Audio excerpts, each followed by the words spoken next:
भारत के कौन से राज्य में सबसे ज्यादा स्कूल्स हैं? इसमें पांचवे पे आता है वेस्ट बंगाल, जिसके पास 94,000 से ज्यादा स्कूल्स हैं, और फोर्थ पे आता है राजस्थान, जिसके पास 1,06,000 से ज्यादा स्कूल्स हैं। थर्ड पे आता है महाराष्ट्र, जिसके पास 1,09,000 से ज्यादा स्कूल्स हैं। एंड सेकंड पे आता है मध्य प्रदेश, जिसके पास 1,25,000 से ज्यादा स्कूल्स हैं।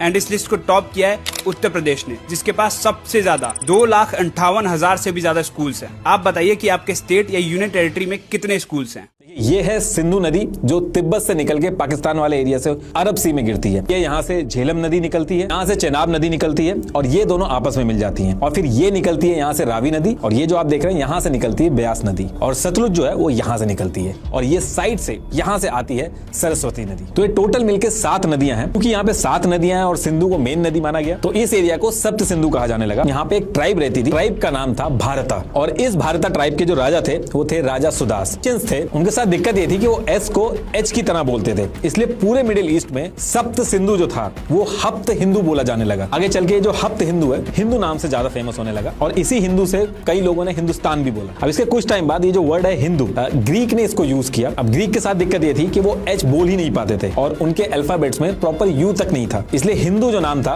वो आगे चल के बोला जाने लगा इंडूज, और फिर इसी इंडूज की जो आगे चल के लैटिन फॉर्म बनी वो इंडिया बनी। तमिलनाडु में चेन्नई के डी गुकेश बन गए हैं वर्ल्ड के youngest ever chess world champion, और उन्होंने ये उपलब्धि हासिल की है चाइना के डिंग लिरन को 7.5 और 6.5 के मार्जिन से हराकर। उनसे पहले ये टाइटल सिर्फ एक इंडियन ने जीता था, जिनका नाम है विश्वनाथ आनंद, पर अब गुकेश ने इतिहास रच दिया है। लेकिन आखिर कौन है ये गुकेश? तो दोस्तों, गुकेश के फादर एक ENT सर्जन है, तो वहीं उनकी मदर माइक्रोबायोलॉजिस्ट हैं। उन्होंने सिर्फ 7 साल की उम्र में पहली बार चेस खेलना शुरू किया था, और उन्हें पहली सफलता मिली सिर्फ 12 साल की उम्र में, जब उन्होंने एशियन यूथ चेस चैंपियन में 5 गोल्ड मेडल्स अपने नाम किए थे। फिर उन्हें 2017 में इंटरनेशनल मास्टर का टाइटल मिला, और इस तरह सिर्फ 12 साल की उम्र में youngest grand master of all time बन गए। फिर 2023 में गुकेश ने Indian chess legend Vishwanath Anand को सरपास किया और highest ranked Indian chess player बन गए। और 2024 में उन्होंने सफलता की एक नई परिभाषा लिखी, जब उन्होंने कैंडिडेट्स टूर्नामेंट जीतकर वर्ल्ड चैंपियनशिप खेलने का मौका जीता। फिर जिसके बाद गुकेश और आर प्रज्ञानंद, विदित गुजराती, पी हरिकृष्णा और अर्जुन एरिगेसी के एफर्ट्स के चलते इंडिया को अपना पहला चेस ओलंपियाड का गोल्ड भी मिला। तो दोस्तों, अब गुकेश की इस अचीवमेंट को सेलिब्रेट करने के लिए कमेंट सेक्शन में लिखिए #WorldChampionGukesh, और ऐसी इन्फॉर्मेटिव वीडियोस के लिए फॉलो करें अनिकेत ठाकुर को। स्टेशन को कानपुर सेंट्रल कहते हैं, जबकि मुंबई के स्टेशन को कहते हैं छत्रपति शिवाजी टर्मिनस, तो वहीं दिल्ली के स्टेशन को दिल्ली जंक्शन कहते हैं। अब सवाल ये आता है कि ये सब हैं तो रेलवे स्टेशन ही, पर इन सब के नाम अलग अलग क्यों हैं? तो आओ तुम्हें इन सब के बीच का डिफरेंस समझाता हूँ। देखो यार, सबसे बेसिक होते हैं नॉर्मल स्टेशन। यहाँ से सिर्फ 2 डायरेक्शन में ट्रेन जा सकती है, और इन स्टेशन में सिर्फ सिटी का नाम होता है। इसके बाद आते हैं जंक्शन, जहाँ से एटलीस्ट 3 रूट्स पर ट्रेन जा सकती है। उदाहरण के लिए प्रयागराज जंक्शन, जहाँ से आप हावड़ा, वाराणसी और कानपुर रूट पर जा सकते हैं। और जंक्शन के और भी एग्जांपल्स हैं, जैसे कि बरेली जंक्शन और कल्याण जंक्शन। फिर इसके बाद आते हैं सेंट्रल स्टेशन, जहां से देश के ऑलमोस्ट सभी मेजर रूट्स के लिए आपको ट्रेन इजीली मिल जाती है। और सेंट्रल जनरली बड़ी सिटीज के ओल्डेस्ट और बिजिएस्ट स्टेशन होते हैं। इंडिया में 5 सेंट्रल स्टेशन हैं: मुंबई, चेन्नई, त्रिवेंद्रम, मैंगलोर और कानपुर सेंट्रल। 4th स्टेशन कहलाता है टर्मिनल या टर्मिनस। अगर किसी स्टेशन में टर्मिनस वर्ड है तो इसका मतलब है उस रूट पर आगे ट्रेन ट्रैक अवेलेबल नहीं है। और एग्जाम्पल के लिए आनंद विहार, छत्रपति शिवाजी महाराज और राजेंद्र नगर टर्मिनस। फिर आते हैं कैंट या कंटेनमेंट रेलवे स्टेशन। ये स्टेशंस आर्मी कंटेनमेंट एरिया में बनाए जाते हैं, ताकि आर्म फोर्सेस की मूवमेंट को आसान बनाया जा सके, जैसे कि अंबाला कैंट, दिल्ली कैंट और आगरा कैंट। और सबसे लास्ट में है रोड रेलवे स्टेशन, जो सिटी से दूर होते हैं और इन स्टेशन से सिटी के लिए रोड जाती है, जैसे कि नासिक रोड और आबू रोड। अब दोस्तों, आपके शहर में स्टेशन का क्या नाम है? कमेंट सेक्शन में जरूर बताएं।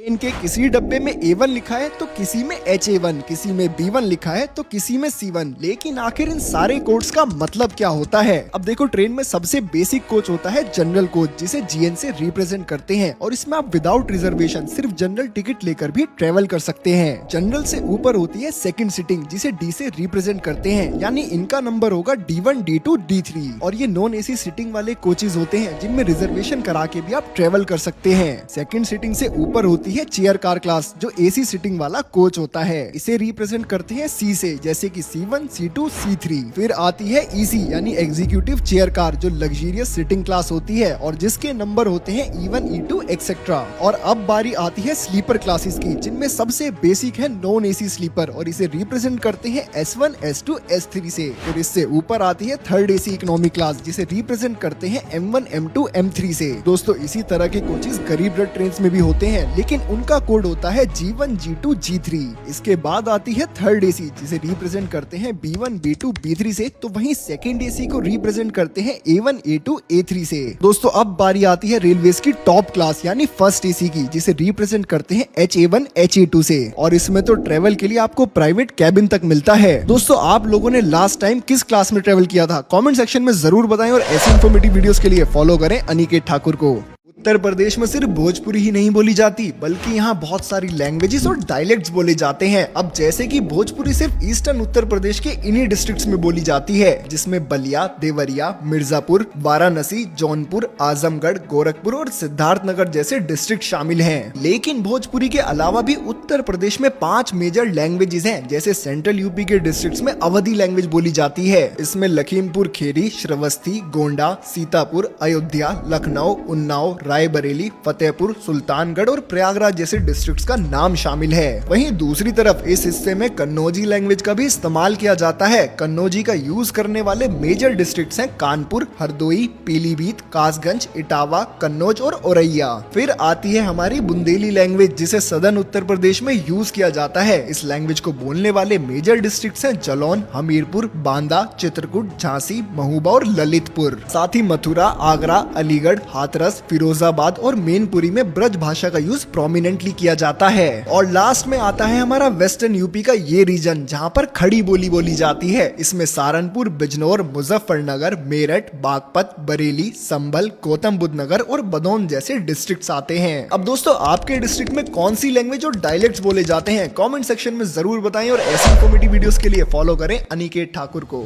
तो चीन ने फाइनली दुनिया के आज तक के सबसे बड़े प्रोजेक्ट को मंजूरी दे दी है और ये प्रोजेक्ट भारत और बांग्लादेश के लिए एक बहुत बड़ी सरदर्दी बन चुका है। अब ब्रह्मपुत्र नदी तिब्बत से निकलकर भारत पहुंचती है और फिर भारत के नॉर्थ ईस्ट राज्यों को पानी देती हुई बांग्लादेश में एंटर कर जाती है। अब हालांकि ब्रह्मपुत्र नदी निकलती तिब्बत से है, लेकिन चीन इतनी बड़ी नदी के पानी को अपने काम में नहीं ले पाता और सबसे ज्यादा फायदा ब्रह्मपुत्र नदी का मिलता है भारत के नॉर्थ ईस्ट राज्यों को, जिस वजह से अब चीन ने 137 बिलियन US$ का आज तक का दुनिया का सबसे बड़ा डैम चीन और भारत की बॉर्डर पर बनाने का फैसला लिया है, ताकि चीन ब्रह्मपुत्र के पानी को स्टोर करके इसे मेनलैंड चाइना तक डाइवर्ट कर सके और इस डैम से भरपूर मात्रा में मेनलैंड चाइना के लिए बिजली भी बना सके। वहीं भारत को डर है कि अगर कभी भारत और चीन के रिश्ते बिगड़े तो बिना जानकारी के चीन कभी भी डैम के पानी को छोड़कर भारत के नॉर्थ ईस्ट राज्यों में एक बाढ़ जैसे हालात पैदा कर सकता है, जिसके जवाब में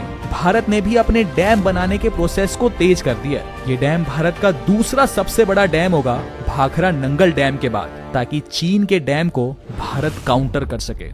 तो इस वीडियो में हम भारत के लैंड बॉर्डर्स को देखेंगे और ये समझने की कोशिश करेंगे कि भारत कितने देशों के साथ अपनी कितनी लंबी सीमा को साझा करता है। अब वेस्ट में पाकिस्तान के साथ भारत 3323 किलोमीटर का बॉर्डर शेयर करता है, तो वहीं नॉर्थ वेस्ट में भारत के ऑफिशियल मैप के हिसाब से भारत अफगानिस्तान के साथ अपनी सबसे छोटी बॉर्डर लाइन 106 किलोमीटर की शेयर करता है। लेकिन अनफॉर्चुनेटली पाकिस्तान ऑक्यूपाइड कश्मीर, जिसे पाकिस्तान ने गलत तरीके से कब्जा रखा है, ये एरिया भारत की प्रेजेंट टेरिटरी और अफगानिस्तान के बीच में पड़ता है, जिस वजह से आज की तारीख में भारत का कोई भी डायरेक्ट बॉर्डर अफगानिस्तान के साथ नहीं लगता। इसके बाद भारत नेपाल के साथ 1850 किलोमीटर का बॉर्डर और चाइना के साथ 3488 किलोमीटर का बॉर्डर शेयर करता है। भूटान के साथ 699 किलोमीटर का बॉर्डर, म्यांमार के साथ 1643 किलोमीटर का बॉर्डर और बांग्लादेश के साथ 4156 किलोमीटर का सबसे लंबा लैंड बॉर्डर शेयर करता है। पूरा अफ्रीका 2 हिस्सों में टूट रहा है और आपको जानकर हैरानी होगी कि बहुत ही जल्द भारत के तटीय क्षेत्र जैसे गुजरात, गोवा, मुंबई और केरल तिब्बत जैसे ठंडे क्षेत्रों में बदल जाएंगे। इस समय अफ्रीका में जो दरारें पड़ी हैं वो 60 किलोमीटर लंबी और 15 फीट चौड़ी है और इन दरारों के आने की वजह धरती के ऊपरी टेक्टोनिक प्लेट्स का खिसकना है। और अगर दोनों प्लेट टूटती रही तो सोमाली प्लेट तेजी से इंडिया के पश्चिमी तट की ओर बढ़ेगी और फिर उससे टकरा जाएगी, जिससे माउंट एवरेस्ट से भी बड़े पहाड़ बन जाएंगे और यहाँ का एवरेज टेम्परेचर 30 डिग्री से 5 डिग्री तक पहुंच जाएगा।